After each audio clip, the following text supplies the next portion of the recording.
Армысыз ба оқырман? Бүгін сіздерді көре алмайтын адамдарды қалай білеміз? Міне осы тақырыпта ой өрбітпекпін. Көре алмаушылықты немесе қызғанышты бірнеше белгілері арқылы байқауға болады. Мұндай адамдардың мінез құлқында келесі ерекшеліктер болуы мүмкін. Ең бірінші, жақсы жаңалықтарды құптамау. Сізге жетістікке жеткеніңізді айтқанда немесе мақтау естігенде олар оны құптамауы мүмкін. Бұл адамдар сіздің табыстарыңызды бағаламай, көңілсіз немесе бейқам болып көрінуі мүмкін. Екінші, көңілін түсіретін сөздер айту. Олар жиі сіздің жоспарларыңыз бен жетістіктеріңізді кішігірім етуге тырысып, жағымсыз пікірлер айтуы мүмкін. Үшінші, қастық ниетпен әрекет ету. Кейбір адамдар өз қызғаныштарын жасырып, сізге қарсы әрекет еткісі келуі мүмкін. Мысалы, жалған ақпарат тарату, немесе сіздің әрбір ісіңізге әдейі кедергі жасау. Төртінші, бәсекелестікке бейім. Көре алмайтын адамдар әрдайым сізбен өзін салыстырып, сізден асып түскісі келіп тұрады. Сіздің әрбір жетістігіңізді жоққа шығарып, өзін сізден бір саты жоғары көтеруді мақсат тұтады. Бесінші, артыңыздан әңгіме айту. Олар сіздің қатысуыңызсыз басқа адамдарға сіз туралы жағымсыз пікірлер айтып, жалған ақпарат таратады. Алтыншы, көмек көрсетуден бас тарту. Мұндай адамдар сізге қиын сәтте ешқандай қолдау көрсетпей, өзінің бойын алшақ ұстайды. Бұл да көре алмаушылықтың бірі. Адамдар арасында көре алмаушылық неден туындайды? Ең алдымен көре алмаушылық өз-өзіне деген сенімсіздіктен. Адам өзіне сенімсіз болғанда, өз жетістіктерін бағаламай, басқалардың табысына назар аударады. Олар өз өміріндегі кемшіліктерін көріп, өзгелердің жетістіктерін қызғанады. Екінші, қанағатсыздық.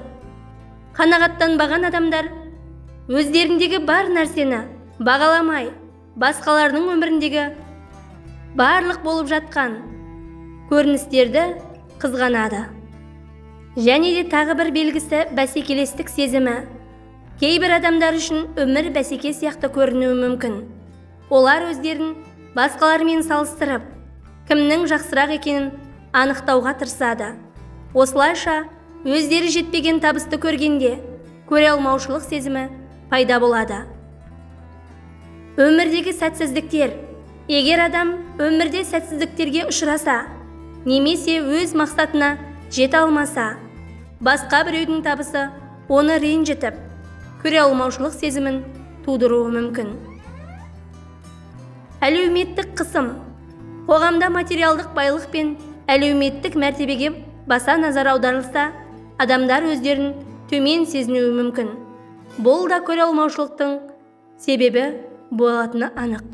Мына өмірде өзіңізді көре алмайтын адамдардан қалай сақтандырасыз? Көре алмайтын адамнан сақтану үшін бірнеше маңызды нәрсені ескеруіңіз қажет. Олар: ең бірінші, арақашықтықты сақтау. Егер біреу сіздің жетістіктеріңізге немесе өміріңізге қызғанышпен қарайтын болса, онымен қарым-қатынасыңызды азайтуға тырысыңыз. Бұл сіздің эмоционалды және психологиялық денсаулығыңызды қорғайды. Екінші, құпияларды ашпау. Өз жетістіктеріңізді, жоспарларыңызды немесе жеке өміріңізді көпшілікке жария етпеңіз. Көре алмайтын адамдар әлсіз жақтарыңызды барлық кезде пайдаланып кетуі әбден мүмкін. Көре алмайтын адамдарға назар аудармай, өзіңіздің мақсаттарыңыз бен құндылықтарыңызға сенімді болыңыз. Сізді төмендететін немесе демотивациялайтын адамдардың пікіріне ермеңіз. Өз табыстарыңызды көрсету қажет емес. Басқа адамдардың алдында мақтанып, немесе бәсекелестікке түспеңіз. Бұл көре алмайтын адамдарды одан әрі ынталандыруы мүмкін. Егер сіз көре алмаушылықты байқаған болсаңыз, сабырлы болыңыз. Оларға ашуланудан немесе кері реакция көрсетуден гөрі өз ісіңізді жалғастыра бергеніңіз дұрыс. Кейбір жағдайларда егер көре алмайтын адам сіздің өміріңізге немесе жұмысыңызға нақты зиян келтіріп жатса, кәсіби кеңес алу немесе заңды әрекет жасау қажет болуы мүмкін. Адамға жау алыстан келмейді деген қазақтың мақал-мәтелдерінде жау мен қиыншылықтың көп жағдайда жақын адамдардан, жақын ортаның ішінен туындайтынын меңзейді. Бұл сөздің астарында адамға зиян келтіруші немесе қиындық туғызушы алыс емес, дәл қасында жүрген адамдар болуы мүмкін. Жақын адамың дұшпаның болуы мүмкін деген ой қазақтың дәстүрлі даналығында да кездеседі. Бұл адам табиғатының күрделілігі мен өмірдегі күтпеген жағдайларға назар аудартады. Кейде ең сенімді деп жүрген адам өмірдің түрлі жағдайында қарсы әрекет етуі немесе зиян келтіруі мүмкін.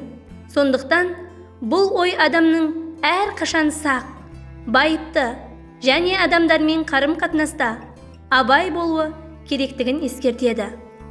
Құрметті оқырман, бүгін сіздермен көп адамдарда кездесетін көре алмаушылық тақырыбын қозғадық.